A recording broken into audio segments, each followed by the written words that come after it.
भारत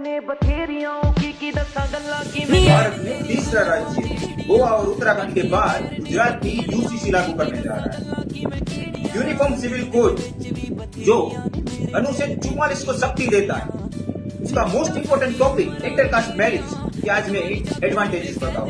अगर आप करना चाहते हो तो पहले ये वीडियो देखिए। हमने इंटरकास्ट मैरिज के लिए अपने पेरेंट्स को बताया, उसके बारे में बताऊंगी। दोनों कॉलेज टाइम से एक दूसरे के साथ है, ठीक है। और ये बात हमारे दोनों की फैमिली में पता थी। मेरे घर में फिर भी ठीक है, चल गया था एक बार को, लेकिन बंदे के घर में प्रॉब्लम हो रही थी। उनकी खुशी के लिए हमने बीच में ब्रेकअप भी कर लिया। हम लोग 3-4 महीना एक दूसरे से बात भी नहीं किए थे। हमने ब्रेकअप किया ना, तो हमें समझ में आया कि पूरी दुनिया ना सिर्फ दिखावे के लिए आपके साथ है। अंदरूनी हमारे क्या बीच से किसी को फर्क नहीं पड़ता। कुछ भी कर लो, अपने माँ बाप को सेटिस्फाई कभी नहीं कर पाओ। तो बस हमें समझ में आ गया कि भाई मेरी लाइफ है, मुझे किसके साथ निकालनी है वो मैं ही डिसाइड करूंगी। तो वापस से पैसा किया और वापस हम लोग अपने रिश्ते को बिल्डअप करने लगे। साथ ही साथ अपने करियर को भी बिल्डअप कर रहे थे। पढ़ाई कंप्लीट की और हमें जॉब लग गई और हम आ गए मुंबई। हमने वेट किया, सिर्फ वेट किया।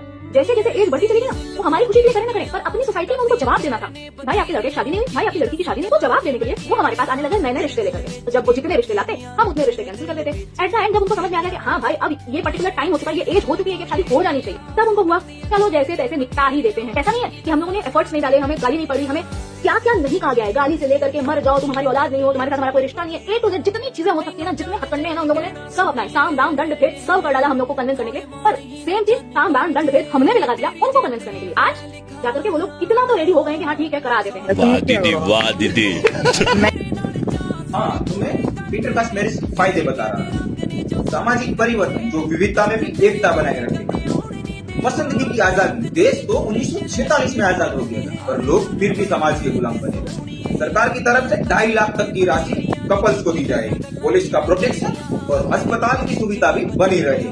और सोशल मोबिलिटी जो कपल्स को बिजनेस करने के लिए भी प्रेरित करता है और हेल्प भी करेगा। जहाँ शादी कास्ट से ऊपर उठती है वहाँ समाज आगे बढ़ता है, विकसित होता है, विकास करता है। डॉक्टर बाबा साहेब आम्बेडकर ने कहा था जाति केवल कार्य का विभाजन नहीं है, एक कार्य करने वालों का ही विभाजन। अर्थात कि एक लाइन में कहूँ तो जाति समान रूप से आज के दिन क्लास बन चुकी है, जहाँ दो अलग अलग जाति धर्म के डॉक्टर या वकील शादी करें तो समझो कि वो एक ही जाति है।